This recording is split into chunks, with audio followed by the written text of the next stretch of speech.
नमस्ते भाइयों और बहनों, मेरा नाम पूषण है और मैं एक शराबी हूँ। Hi hi hi Bhushan. Bhushan. Hi everybody. भगवान की कृपा है और अल्कोहलिक्स अनोनिमस की मदद। आज का दिन शराब के पहले गुट से दूर हूँ और बहुत अच्छा लग रहा है दोस्तों। हालांकि ये मेरा पहला ही अनुभव है ऑनलाइन मोबाइल मीटिंग पे पर बोले बात करने का। बोलो। लेकिन मुझे कंपनी देने के लिए यहाँ पर हमारे अस्तित्व group, sunrise group, reviver group के कई सारे सदस्य यहाँ पर उपलब्ध है, जिन्होंने सोचा कि मैं ऑनलाइन का लाभ ले रहा हूं तो वो एक्चुअल मीटिंग का, फिजिकल मीटिंग का भी लाभ लेंगे। और इसलिए हम यहाँ पर एक बड़ा ग्रुप यहाँ पर बैठे हुए अपना टॉपिक एंजॉय करने के लिए। तो दोस्तों, मैंने अभी बोला कि भगवान की कृपा से शराब के पहले घूंट से दूर हूं। मैं जब भी अल्कोहलिक्स अनोनिमस में आया था, आई रिमेम्बर पहली मीटिंग मैंने की और मैंने 3-4 शेयरिंग सुने थे और लोग बोलते थे कि by God's grace I am sober today, मेरे भगवान की कृपा हुई और मैं शराब से दूर हूं, वगैरह वगैरह, ये बातचीत चलती थी। और ऑनेस्टली मुझे ऐसे लगता था कि अपने दारू बंद करने का श्रेय किसी ना किसी चीज को देने का, इसके लिए भगवान का नाम लेते होंगे। अदरवाइज भगवान क्या चीज होती है? मतलब ये कोई करने वाला चीज थोड़ी होता है, ये तो सिर्फ मतलब ख्यालों वाली चीज होती है। यही मेरे विचार थे। और यहाँ तक कि मैं वहां पर एक सीनियर मेंबर थे, मैंने उनको पूछा कि ये कंपलसरी होता है क्या भगवान की कृपा बोलना, ये मतलब शेयरिंग करते तो बोले नहीं, तुम्हारी इच्छा, अगर तुम्हें बोलना है तो बोलो, नहीं बोलना है मत बोलो। नहीं, बोले आप सब लोग बोलते हो। बोले हाँ, हम लोग सब बोलते हैं, क्योंकि हम लोग मानते हैं कि ये ईश्वरी कृपा हुई और इस वजह से हम शराब से दूर है। अ, मेरा तजुर्बा कुछ और था इस मामले में। मतलब अ, थोड़ा सा मैं पीछे जाता हूं। मेरा जन्म एक टिपिकल मराठी ब्राह्मण फैमिली में हुआ था। मेरे पिताजी काफी ऑर्थोडॉक्स और काफी रिलीजियस किस्म के आदमी थे। मतलब अ, एक एग्जाम्पल बताने के लिए बता दूं कि मेरे घर में रोज सुबह कम से कम 1 घंटा पूजा अर्चा चलता था। वो ढेर सारे भगवान की आइडल्स थी, एक बड़ा मंदिर था उसमें। वो एक दाहिने सोंड वाला गणपति था, जिसका मतलब खाली आप उसको आप पीताम्बर पहने हुए तो ही हाथ लगा सकते हो, वगैरह वगैरह, ऐसी सब श्रद्धाएं हमारे घर में थी। और मेरे पिताजी बड़े शौक से, बड़े शांति से 1 घंटा रोज सुबह बैठ के वो उनकी पूजा अर्चा चलती थी।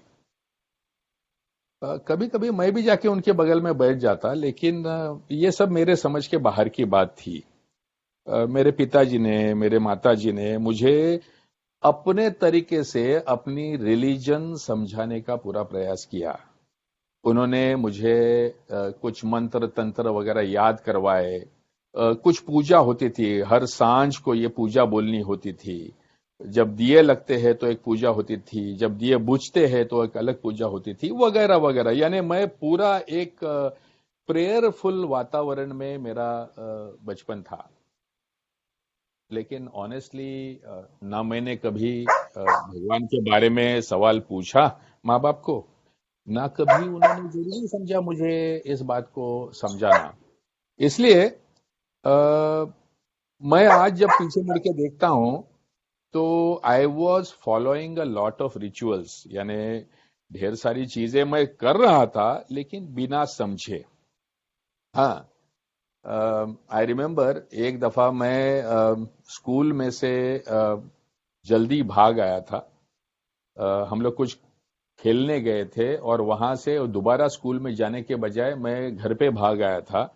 और तभी मेरे माँ ने एक दफा मुझे डराया था कि देखो, तुम कुछ अगर उल्टी सुल्टी चीजें करोगे तो भगवान तुम्हें शिक्षा देगा, तुम्हें पनिश करेगा। और मैं सोचने लगा, यार मतलब ये क्या होता है? ये चीज आगे मैं देखता हूं कि लगभग उम्र से 8 से 12 13 तक मैंने ये शायद कई दफा सुना कि डोंट डू दिस, ये हम लोग नहीं करते हैं, ये करोगे हमारे हम भगवान को मानते हैं, हमारे यहाँ पर ये सब चीजें नहीं होती, वगैरह वगैरह. सो आई ऑलवेज ऑफन मिसअंडरस्टूड कि मेरे घर में अगर डिसिप्लिन रखना है, रूल रेगुलेशन को फॉलो करना है, तो भगवान का मानना है. अगर ये नहीं करते हो तो आप भगवान को नहीं मानते हो. ऐसी कुछ समझ थोड़ी बहुत, यानी एक डर सा था. भगवान की संकल्पना ये प्रेम या आदर की नहीं, बल्कि एक डर की, एक जो चीज मुझे समझ में नहीं आती है लेकिन मुझे उसे बच के रहना चाहिए, डर के रहना चाहिए, ऐसे थी. तो धीरे धीरे थोड़ा सा बड़ा हो रहा था और मेरे घर में वो नवरात्रि का 9 दिन का उत्सव चलता था और लिटरली आधा आधा घंटा वो आरती चलती थी. और थोड़ा सा बड़ा हो गया तो मेरे हाथ में वो दिया थमा देते थे और आधा आधा घंटा वो आरती चलती थी और मैं दिया घुमाता था तो हाथ दुखते थे, बोल बोल के जबान दुखती थी, खड़े रह रहे के पैर दुखते थे. और मैं ये सोचता था ये कब खत्म होगा अब. मतलब शुरुआत में जो भी अपने घर में एक त्योहार है, कुछ एक नया कुछ खास है, मिष्ठान बनने वाले हैं, ये सब का जो एक पॉजिटिविटी, एक खुशी जो रहता था, वो आरती खत्म होने तक ऐसे लगता था अभी बस करो यार, पीठ दर्द कर रही है, जब मतलब बदन दर्द कर रहा है, अब बस करो, अब खत्म करो. सो थोड़ा सा मैं कहूंगा कि थोड़ा सा उम्र में आ रहा था तो I was getting a bored of some of these rituals. ये जो चल रहा था घर में, ये मेरे ना समझ में आ रहा था, ना करने के लिए मेरे को ज्यादा उत्सुकता थी. और धीरे धीरे मैं थोड़ा सा कट ऑफ होते गया. मतलब मैं कॉलेज में चला गया. उसी दौरान मुझे कुछ समय हॉस्टल में रहना पड़ा. जब हॉस्टल में चला गया वहां पर ना मेरे साथ में कोई मूर्ति थी, ना मेरे पास कोई आचार विचार थे भगवान को लेकर. मतलब मेरे पास एक हमारे घर के गणपति का एक फोटो था जो मेरे कबर्ड के ड्रॉवर में रखा हुआ था, लेकिन उसके अलावा मेरे मेरे भगवान के साथ में मैं जिस भगवान को समझता था उसके साथ के सभी संबंध मोर और लेस कम कम कम होते गए. इसी दौरान मेरे जीवन में शराब आई. शराब ने अपनी जादू दिखाई. धीरे धीरे धीरे शराब से दोस्ती, फिर दोस्ती से प्यार, और फिर एक ऐसी अवस्था आ गई कि मेरे जीवन में शराब ही एक उच्च शक्ति बन गई. आई स्टिल रिमेंबर, मेरा फाइनल ईयर एमएमएस का इकोनोमेट्रिक्स का पेपर था और मेरी तैयारी नहीं हुई थी. और सभी मतलब जो साल भर पढ़ते थे वो भी बच्चे ये सब्जेक्ट को डरते थे. लोगों को लगता था कि इसमें पास होना बड़ा मुश्किल है. मुझे तो पूरा यकीन था कि मैं फेल हो जाऊंगा. लेकिन आखिरी जो वीक था एग्जाम के पहले का, मैं छोटा छोटा पैक भरता था 30 ml वाला, उसमें ढेर सारा पानी भरता था और घंटों तक धीरे धीरे एक बाजू में पीना चालू, दूसरे बाजू में पढ़ाई चालू, एक बाजू में पीना चालू, दूसरे बाजू में पीना पढ़ाई चालू. दिन रात 7 दिन मैं वो सब्जेक्ट के बारे में पढ़ा और जब रिजल्ट आ गए तो मुझे फर्स्ट क्लास मिल गया. मुझे तो यकीन हो गया था कि अगर शराब मेरे साथ नहीं होती तो ये हो ही नहीं सकता. उस दिन मुझे यकीन हो गया था कि there is no problem in this world that me and my alcohol can not solve together. ऐसी कोई समस्या हो ही नहीं सकती कि मैं और मेरी शराब साथ में मिलकर हम छुड़ा नहीं सकते. मतलब मैं एक शर्मीला सहमा हुआ लड़का, शराब ने मुझे बोलना सिखाया, मुझे गाना सिखाया, शराब ने मुझे लड़कियां पटाना सिखाना, शराब ने मुझे इलोक्यूशन कॉम्पिटिशन्स में पार्ट लेना सिखाया, शराब ने मुझे स्पोर्ट्स में आगे बढ़ाया, शराब ने मुझे पढ़ाई में आगे बढ़ाया. और मैं यही समझते रहा था कि यार कैसी दवा है ये. मतलब ये एक चीज है, एक जादू है जिसने मेरे लाइफ को ट्रांसफॉर्म कर दिया है. ये चीज है जो कोई मानवीय शक्ति नहीं कर सकती थी. ये चीज मुझे शराब ने करके दिखाई है. तो जो आखिरी के जो 4 साल में पिया, वो मेरा और मेरे शराब का रिश्ता, ये एक बहुत इंटीमेट रिश्ता, एक भक्त का भगवान के साथ रिश्ता होता है, उस प्रकार का रिश्ता. हमेशा जब आज मैं पीछे मुड़ के देखता हूं कि हम लोग बोलते हैं कि मीरा भाई और कृष्ण भगवान का जब ये जिक्र होता है कि मीरा भाई कृष्ण भगवान के प्यार में पागल हो गई थी, लोग उसको बंद करते थे, खाना नहीं देते थे, पत्थर मारते थे, लेकिन उसने कृष्ण का नाम लेना नहीं छोड़ा। मेरी भी अवस्था कुछ उसी तरह की थी। मेरी नौकरियां जाने लगी, मेरे को गालियां पड़ने लगी, मेरे को घर से निकालने की बात हो रही थी, मेरी बीवी को डिवोर्स करने की बात हो रही थी। अलग अलग तरीके से लोगों ने मुझे डराने का, धमकाने का कोशिश किया, लेकिन मैं और मेरी शराब, हमारा रिश्ता बहुत पक्का था, बहुत गहरा था। एक भक्त और भगवान का रिश्ता था। इसे कोई कैसे समझ सकता था? और इसी अवस्था में जब एक ऐसा मोड़ आया कि जो भगवान मैं समझ रहा था, वो भगवान ही धीरे धीरे मेरी जान लेने लगा। मेरा धीरे धीरे खाना कम हो गया, मेरी शरीर की ताकत कम हो गई, बदन दिन रात कांपने लग गया, और एक ऐसी अवस्था आ गई कि मुझे ऐसे लगने लगा कि अब मैं नहीं बच पाऊंगा। That was a time, probably survival instinct, पता नहीं, लेकिन वो टाइम पे मेरे मन में आने लगा कि अब अगर मैंने शराब का कुछ नहीं किया तो शायद मैं नहीं बच पाऊंगा। And then I started looking for a solution. तब तक बहुत सारे प्रयास कर चुके थे, लेकिन किसी को भी यश नहीं आया था। अब जब आखिरी बार मेरी बीवी एक साइकेट्रिस्ट के पास लेके गई, और वो साइकेट्रिस्ट ने पहली मीटिंग में जब भी बताया कि Pushan, you are just an alcoholic, तेरे को सिर्फ एए में जाके ही राहत मिल सकती है। अगर तू अपने बलबूते पर करने को जाएगा तो तेरे लिए शायद पागलपन या अकाली मृत्यु यही अंत है। लेकिन अगर तू एए की संगत में जाएगा तो ही तेरे लिए बचने का कोई राह है। और उसने मुझे अल्कोहलिक्स एनोनिमस की मीटिंग में भेजा। मैं आया दोस्तों एए की मीटिंग में, और मैंने जब ये पहली दफा आके ईश्वर की संकल्पना सुनी, पहली दफा आके मैंने यहाँ पर गॉड ये शब्द सुना, और मुझे वापस एलर्जी हो गई। मुझे ऐसे लगने लगा, यार I have nothing to do with this God. ये भगवान ने मेरे लिए कुछ नहीं किया। भगवान ने मेरे जीवन की सभी खुशियां छीन ली है, मेरी नौकरियां छीन ली है, मेरा पैसा छीन लिया है, मेरी करियर छीन लिया है, मेरे बीवी का प्यार छीन लिया है। ये भगवान कोई बात नहीं है। क्योंकि ऐसे अनगिनत समय थे जब मैं और मेरी बीवी, हम लोग जुहू में रहते थे, और वहां के लक्ष्मी नारायण मंदिर में जाके उसके स्टेप्स पे बैठते थे, और वो शाम मैं रोते बैठता था, मेरी बीवी रोते बैठती थी, हम दोनों असहाय होते थे, भगवान को सहे दिल से मांगते थे, कुछ कर यार, कुछ कर, इसमें से बाहर निकाल। लेकिन अगले दिन मैं दोबारा शराब पीने चला था, और शराब इस प्रकार से मेरा मेरा कंट्रोल लिए हुए थे कि दूसरा कोई भी पॉजिटिव थॉट मेरे दिमाग में घुसने जैसा ही नहीं था।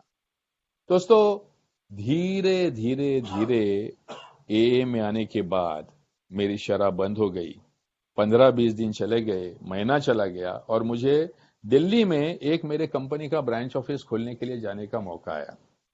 मैं निकला तो सही यहां से, लेकिन मैंने सोचा अब मैं ए में जाता हूं, सब लोग मुझे पहचानते हैं, और मैं ए का कार्यक्रम जान चुका हूं, आसान सा कार्यक्रम है। अब दिल्ली जाऊंगा, 4 दिन वहां पर पीऊंगा, और वापिस आने के बाद मैं दोबारा ए मीटिंग में चला जाऊंगा। है क्या, नहीं क्या? और मेरे को लास्ट याद है, बॉम्बे सेंट्रल स्टेशन पे मैंने वो क्वार्टर सिस्टम वाले बार से एक हाफ बाटली पार्सल ली, एक क्वार्टर, और मैं वो गाड़ी में बैठ गया राजधानी में। उसके बाद में जब मुझे ये होश कारपुर आई वाले। तो लगभग 4 या 5 दिन बीत चुके थे। मैं सहार एयरपोर्ट पे बाहर आ रहा हूं, चलते चलते, न मेरे पैर में जूते थे, एक हाथ में मेरे बैग, और दूसरे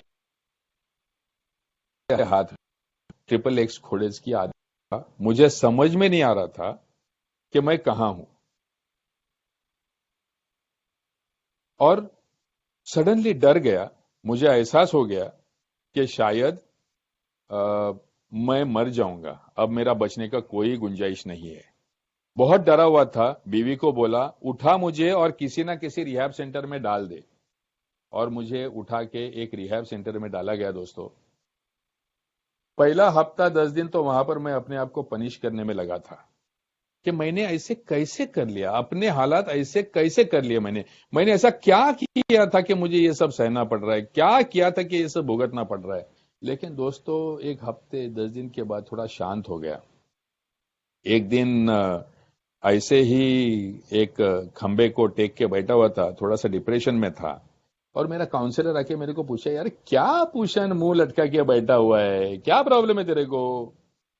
तो मैं बोला, नहीं कुछ नहीं यार, बस जिंदगी बर्बाद हो चुकी है और क्या। बोला क्यों? ये बोला, इधर आके फंसा पड़ा हुआ हूँ अंदर आके। तो बोलते, अच्छा तो अगर तू यहाँ नहीं होता तो तू कहाँ होता? मैं बोला, थोड़ा सा सरकेस्टिकली मैंने जवाब दिया, मैं बोला यहाँ नहीं होता, शायद किसी बार में पड़ा होता। तो अच्छा, तो तू ये मानता है कि तू अगर यहाँ नहीं होता तो तू किसी बार में होता, इसका मतलब तेरे और तेरे शराब के बीच में अगर कोई खड़ा है तो वो क्या है? मैं जानता था कि वो उम्मीद कर रहा होगा मैं बोलूंगा तुम्हारा रिहैब सेंटर है, लेकिन मैंने जानबूझ के सरकास्टिकली जवाब दिया, कुछ नहीं, ये जो ताला लगा है ना दरवाजे के ऊपर, ये जाली वाला दरवाजा था और जाली के दरवाजे पे बड़ा वाला ताला था। बोले ये जाली वाला दरवाजा और उसके ऊपर जो ताला है ना, वो खाली बीच में हम दोनों के खड़ा है। अगर ये नहीं होता तो मुझे कोई यहां नहीं रोक पाता। अच्छा बोले, तो ये ताले ने तेरे को रोक के रखा है? चल बोले, आज से ये ताला ही तेरी हायर पावर। मैं बोला मतलब? तो बोला सिंपल सी बात है, अगर तेरे और तेरे शराब के बीच में कोई खड़ा रह सकता है, तू जानता है कि जिस प्रकार से तू पी रहा था वो पीने के वजह से तेरा अकाली मृत्यु या पागलपन, ये दो ही अंत थे, और इसके बीच में अगर कोई खड़ा है तो ये ताला है, तो यही तो तेरी उच्च शक्ति है। तो फॉर द फर्स्ट टाइम मेरे को किसी ने ये उच्च शक्ति का इतना प्रैक्टिकल और इतना विजुअल ऐसा एग्जाम्पल दिया था, और मैं सोच में पड़ गया। आगे वो काउंसलर बोला, "अरे तेरे को क्या लगता है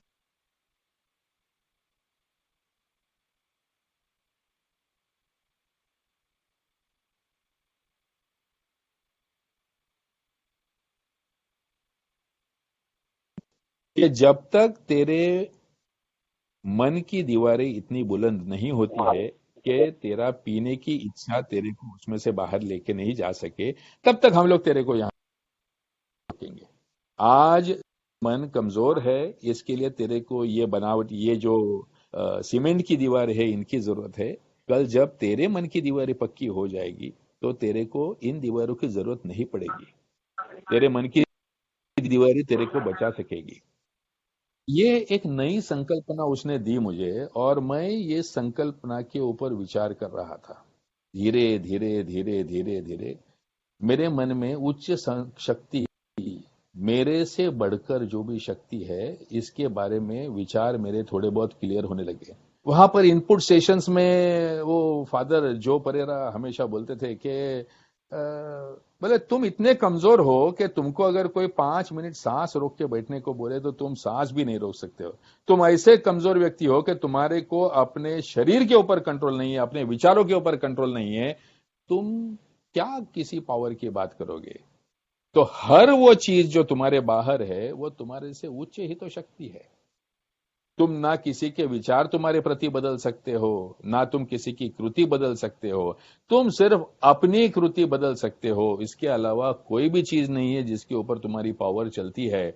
इसीलिए जो भी चीज जो तुम्हारे विचारों के और तुम्हारे कृति के बाहर है, ये तुम्हारे लिए उच्च शक्ति नहीं तो और क्या है?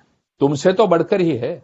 जो तुम्हारे काबू में नहीं है, तुम्हारे मानने में नहीं है, वो तो तुमसे बढ़कर ही है, और ये तो उच्च शक्ति हुई। धीरे धीरे धीरे जब मुझे practical concept of higher power वहां पर समझने लगा, एक रिलीफ सा लगा, क्योंकि मैं वो रिलीजन वाला भगवान नहीं समझ पाया था। और यहाँ पर जो एकदम सिंपल सिंपल जो सॉल्यूशंस बताने लगे कि भाई ये हर छोटी चीज में तुम्हारे को तुम्हारे से जो बड़ी शक्ति दिखती है, वो तुम्हारे जीवन में कार्यरत हो सकती है और तुमको बचाने में तुम्हारी मदद कर सकती है। तो मैंने बोला, अगर मेरे आजू बाजू में हर जगह पे अगर इतनी उच्च शक्ति है तो मुझे करने की जरूरत क्या है? एवरीथिंग इज, हर वो जो पॉजिटिव फोर्स है मेरे आजू बाजू में, हर एक फोर्स है जो मेरा निगरानी देखने वाला है, मेरा केयर केयर लेने वाला है, मेरे को कुछ करने की जरूरत क्या है। और फिर वो हमारे एक सीनियर मेंबर थे, Frank V, he died when he was about 49 years sober. और वो आए थे एक दफा, उनका एक इनपुट सेशन था, और उन्होंने बोला, आजा बोले पूछन, वहां पर एक हॉल के बीच में एक ऐसा राउंड खंबा था, और ऐसा बड़ा खंबा था, और बोले पकड़ इस खंबे को। तो मैंने पकड़ा, बोले ऐसे नहीं, कस के पकड़, एकदम टाइट पकड़। और मैंने एकदम कस के उसको टाइट पकड़ा। बोले अभी चिल्ला, बचाओ बचाओ। अरे बोले क्या पागल पहन, अरे बोले चिल्ला। तो मैं चिल्लाया, बचाओ बचाओ। बोले ऐसे नहीं, जोर से आक्रोश कर, बचाओ बचाओ, ऐसे चिल्ला।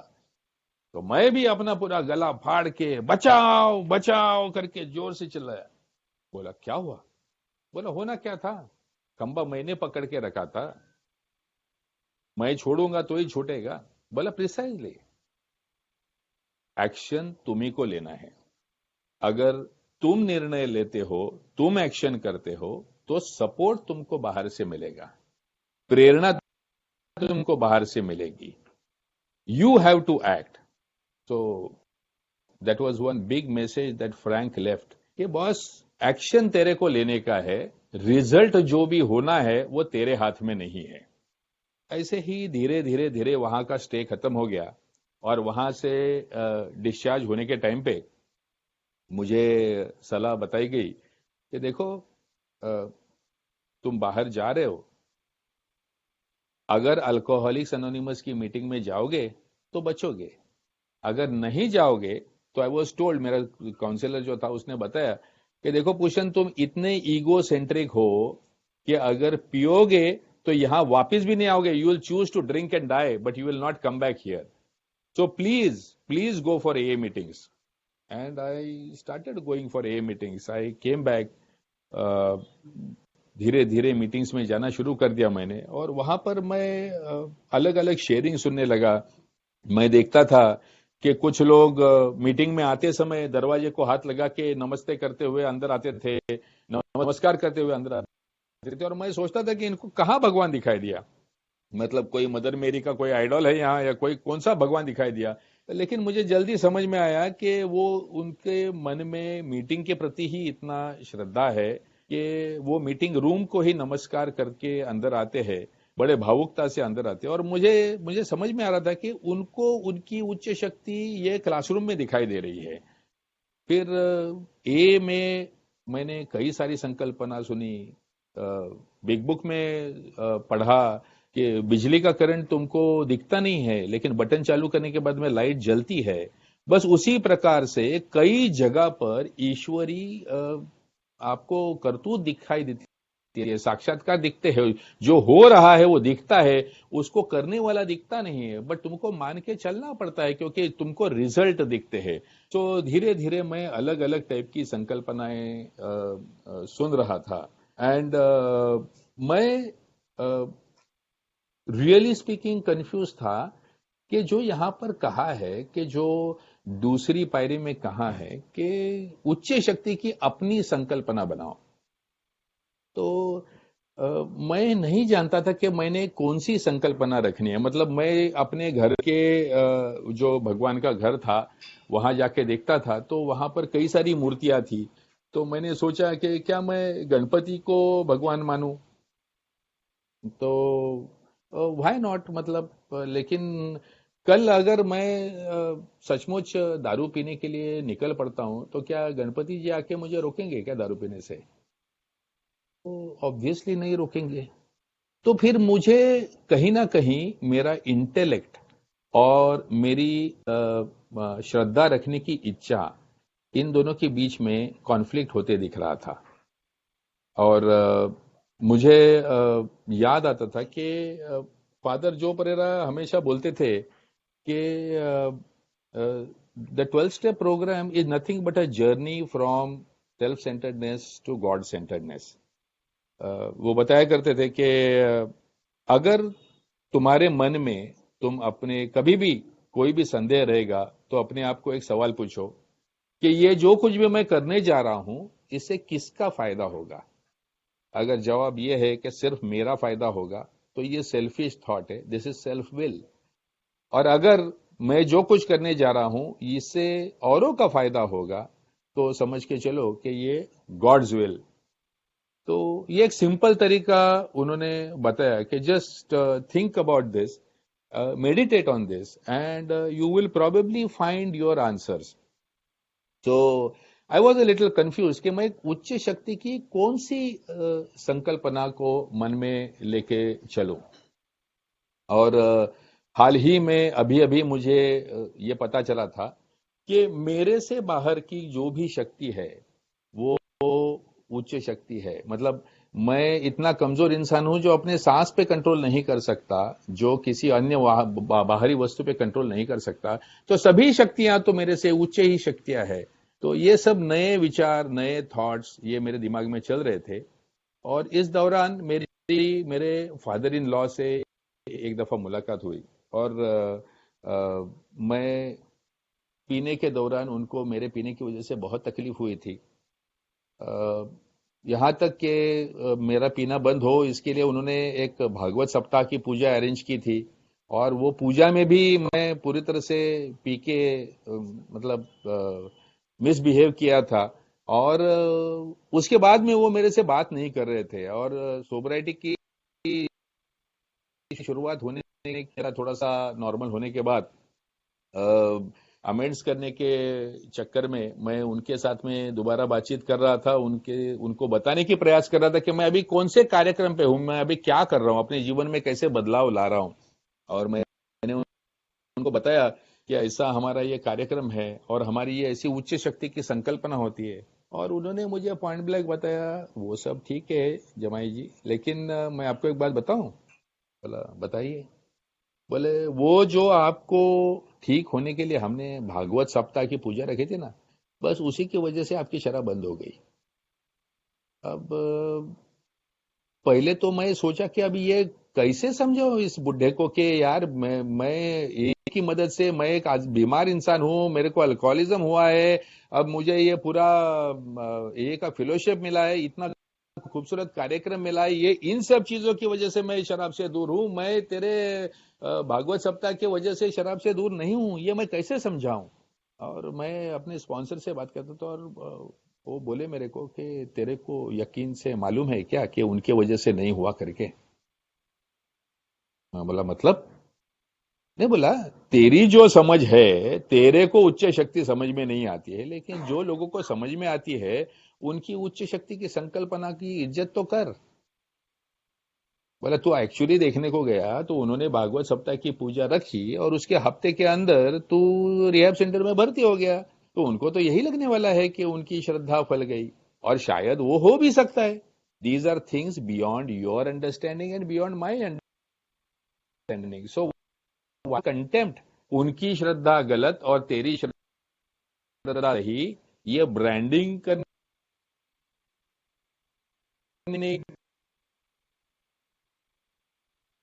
आपको तो हर एक व्यक्ति को इजाजत है।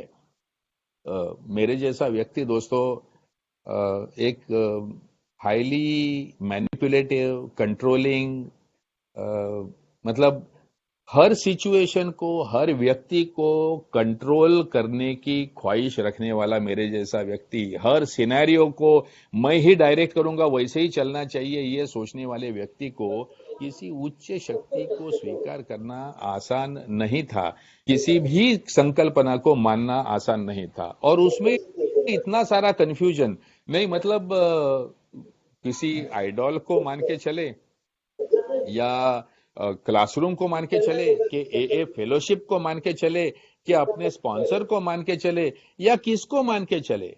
और यही यही सब कंफ्यूजन था जिस दौरान मेरी एए के ट्रेडिशन से पहचान हुई।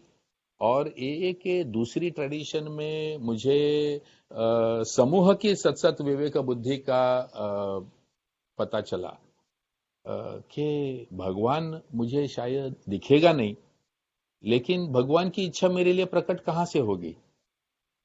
तो समूह की सत्सत विवेक बुद्धि से प्रकट होगी, ये मेरे पढ़ने में आया। And I got to thinking कि honestly isn't it a very practical concept of God.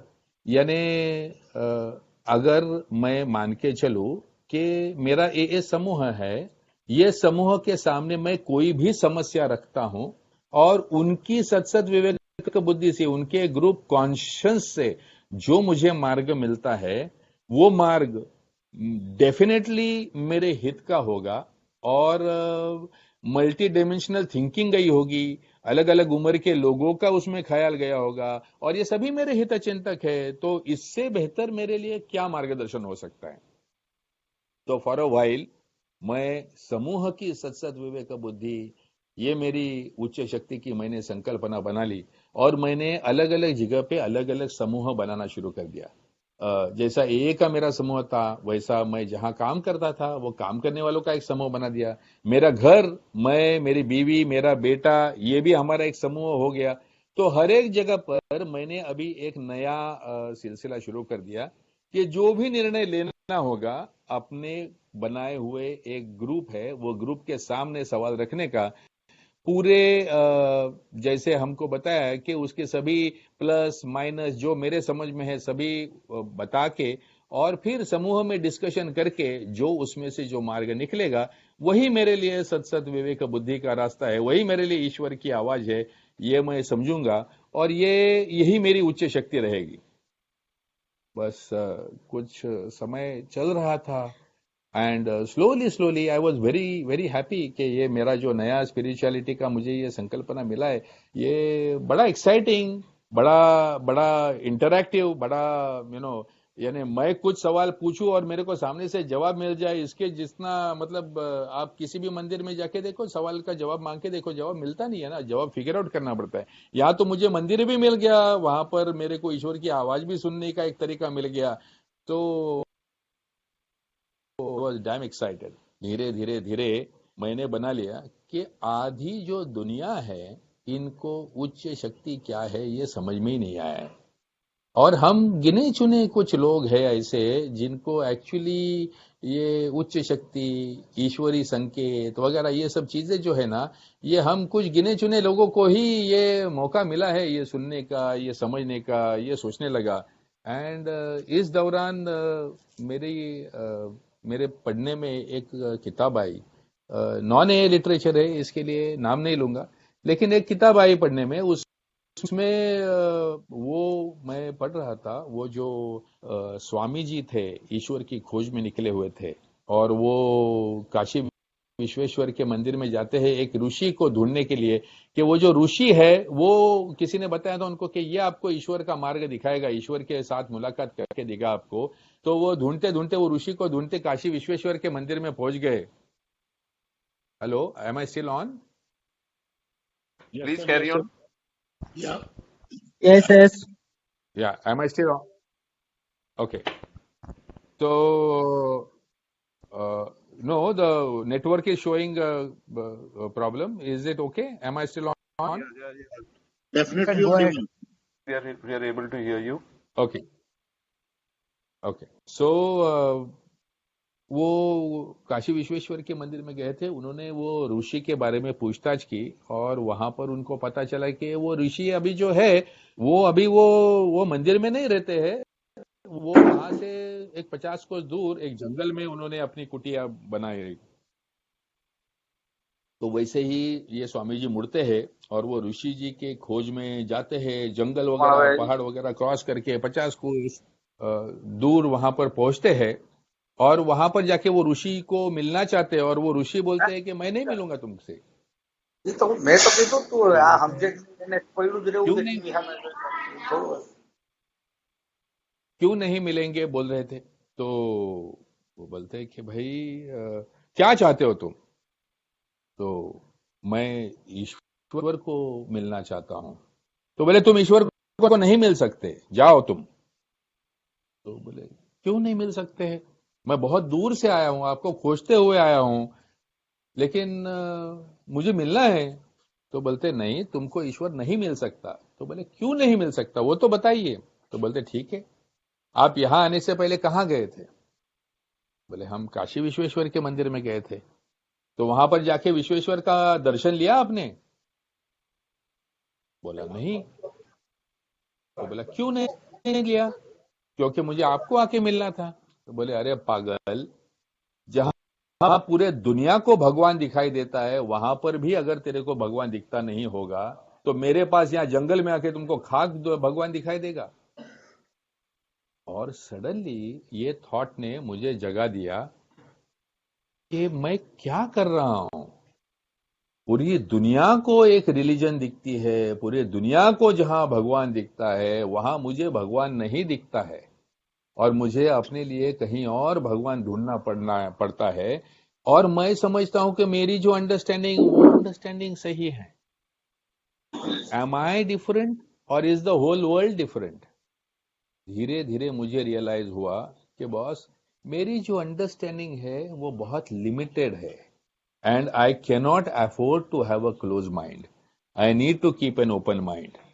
धीरे धीरे मैं सभी लोगों की उच्च शक्ति की जो संकल्पना थी उनको स्वीकार करने लगा। हर एक रिलीजन और उसके थॉट्स और उसकी जो टीचिंग्स है उसका धीरे धीरे धीरे रिस्पेक्ट करने लगा, क्योंकि मुझे इतना ही समझ में आया था कि मेरे को कुछ भी समझ में नहीं आया है। एक दिन ऐसे ही मेरे पिताजी, जो काफी संस्कृत स्कॉलर थे और उनका काफी इस विषय में मतलब पढ़ना था, लिखना था, विचार थे। एक दिन उनके साथ में मैं डिबेट में घुस गया। कानून निकली गयो उनको जो मैं सनशाइन बताना अगर चाहता आवी था पहले फोन कि करते। हमारी जो उच्च ओके। शक्ति की जो संकल्पना है, how practical and how relevant it is, कैसे ये हमारे लिए काम करती है, और कैसे लाखों शराबियों को दुनिया भर में 180 देशों में ये उच्च शक्ति की संकल्पना ने हमको बचाए रखा है, ये मैं उनको बताने की कोशिश कर रहा था। और वो बोले तो तुम्हारी संकल्पना अलग थोड़ी है। बोला मतलब?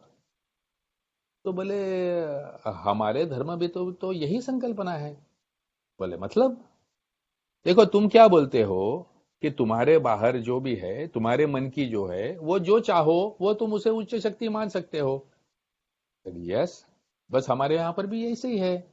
हमारे घर में हम किसी मूर्ति को रख लेते हैं, वो हम घर की देवता मानते हैं। किसी स्थान में होते हैं तो स्थान देवता मानते हैं। किसी के गांव ग्राम की होती है उसको ग्राम देवता मानते हैं। कोई रिलीजन होती है उसकी रिलीजन होती है। हर पशु पक्षी जो भी है, नेचर, पंच महाभूत, ये हर जो चीज है ये हमसे बढ़कर है, हमसे उच्च है। इसीलिए हम भी तो उन्हीं को उच्च शक्ति मानते हैं। तुम कौन सा अलग ज्ञान बता रहे हो? तुम्हें तो वही बता रहे हो जो हम सदियों से वेदों में से जानते आ रहे हैं, वही तो तुम बता रहे हो, खाली तुम अलग भाषा में बता रहे हो। तुम्हारे समझने का सिर्फ तरीका अलग रहा है। जो हम बचपन से सिखा रहे थे वो शायद आपको नहीं समझा है, लेकिन आपको वो भाषा समझ में आई। लेकिन बहुत अच्छा है, सही है, देर से पहुंचे लेकिन दुरुस्त पहुंचे, कोई बात नहीं है। I am very proud that you have understood. And धीरे धीरे मुझे समझ में आने लगा कि मेरी जो उच्च शक्ति की संकल्पना है और विश्व की जो, दुनिया की जो उच्च शक्ति की संकल्पना है, इनमें सही मामले में कोई ज्यादा भेद तो है नहीं। और ये सब चल रहा था, इसी में मेरे पढ़ने में और एक किताब आई। बड़े फिलोसॉफिकल लेखक रह चुके हैं। उनका भी मैं यहाँ पर, एक का साहित्य नहीं है इसलिए अभी यहाँ नाम नहीं लूंगा, लेकिन उनके पढ़ने में, उनके लिखने में ये मैंने पढ़ा कि उन्होंने कुछ सवाल पूछे थे। आप राह से चलते हो, राह के दोनों बाजू में कई पत्थर पड़े होते हैं, क्या आप हर पत्थर को झुक के नमस्ते करते हो? तो नहीं। लेकिन अगर उस पत्थर को अगर सिंदूर लगा होगा तो हम झुकते हैं। तो फिर भगवान किस में है, पत्थर में है कि सिंदूर में है? दोनों में नहीं है, ना पत्थर में है ना सिंदूर में है। तो भगवान कहां है? भगवान मेरे मन में है, मेरी श्रद्धा में है। जहां सिंदूर लग गया वहां मुझे भगवान दिखने लगता है, क्योंकि सिंदूर ये वो बटन है जो मेरी श्रद्धा को जागृत करता है। किसी के लिए वो क्रॉस होगा, किसी के लिए कोई और साइन होगी, ये सभी साइन है जो मेरे अंदर की श्रद्धा को जगा देते हैं, ताकि मैं किसी रूम में, किसी पत्थर में, किसी आदमी में या किसी ग्रंथ में ईश्वर देख सकूं। Now this was a totally new concept to me. मतलब मतलब श्रद्धा मेरे मन में होनी चाहिए। यानी अगर मैं अपने आप को पूरी तरह से सरेंडर करूं, मैं जानूं कि ये दुनिया में जो कुछ भी हो रहा है वो करने वाला मैं नहीं, बल्कि यह दुनिया का एक अलग अपना अपना एक रूल्स है, रेगुलेशंस है, एक सिस्टम है। ये हर चीज एक पूर्व निश्चित ऐसे कार्यक्रम पे चल रहा है। मैं उसका सिर्फ साक्षी हूं। और वो हर जगह की अगर खूबसूरती, हर वो होने वाली चीज की कमियां अगर मैं देख सकूं, समझ सकूं, महसूस कर सकूं, तो ही मैं साक्षी हूं। और वो हर चीज के ऊपर अगर अपनी श्रद्धा रख सकूं, तो मुझे हर वो चीज में ईश्वर दिखाई देगा जहां पर मैं श्रद्धा रखूं। तो अगर मैं दूसरे व्यक्ति में श्रद्धा रखूं, तो वो व्यक्ति में मुझे ईश्वर दिखाई देगा। अगर दूसरे किताब में मैं श्रद्धा रखूं, तो वो किताब में मुझे ईश्वर दिखाई देगा। मैं अगर ए के तत्वों में रखूं, तो वो तत्वों में मुझे ईश्वर दिखाई देगा। अब श्रद्धा रखना या नहीं रखना, ये मेरे एबिलिटी पे डिपेंड करता है, ये मेरे विलिंगनेस पे डिपेंड करता है, ये मेरे कंटिन्यूसली जागृत रहने पे डिपेंड करता है। और जैसे हमारे कई सारे सीनियर व्यूअर्स कहते हैं कि the it's it's about being prayerful. आप कौन सी प्रार्थना बोलते हो, कौन सी भाषा में बोलते हो, संस्कृत में बोलते हो या इंग्लिश में बोलते हो, ये इंपॉर्टेंट नहीं है, लेकिन आपका भाव क्या है ये महत्वपूर्ण है। आप किस भाव से वो प्रार्थना बोलते हो, किस श्रद्धा से आप प्रार्थना बोलते हो, इस पे से निश्चित होता है कि आपकी श्रद्धा, आपका ईश्वर, आपकी उच्च शक्ति जहां आपने देखनी चाहिए वहां पर वो प्रकट होगी। दोस्तों, ये विषय ऐसा है कि हमारे जैसे खुद ही में खोए हुए शराबी को कहीं हमने हमारे बाहर की सोचने का कभी विचार ही नहीं किया था। धीरे धीरे धीरे जब हमने हमारे बाहर निकलकर हमारे फैमिली का सोचना शुरू किया, हमारे समाज का सोचना शुरू किया, हमारे काम धंधे का सोचना शुरू किया, हमारे सफरिंग अल्कोहलिक भाइयों का सोचना शुरू कर दिया, हमने अपने आप को भूलना शुरू कर दिया और औरों के काम आना शुरू कर दिया। और वह हर काम आते समय किसी बाहरी शक्ति पर पूरी श्रद्धा के साथ में हमने कदम उठाया कि हे ईश्वर, हम जो भी करने जा रहे हैं उसमें हमें शक्ति दे, हमें सामर्थ्य दे, और हम अपना काम पूरी निष्ठा के साथ में कर सके, ऐसा हमें ताकत दे। ये जब भी हम इस अवस्था में पहुंचते हैं, in the state of being prayerful, I think that is the state, ये अवस्था है जब हम हमारी जो उच्च शक्ति की संकल्पना है, जो कुछ भी हमारी उच्च शक्ति की संकल्पना है, ये पूरे जर्नी में जहां कहां पर भी हम है, वहां पर हम अपने ईश्वर से सबसे करीब और उसके सबसे चहेते हम लोग भक्त बने रहेंगे।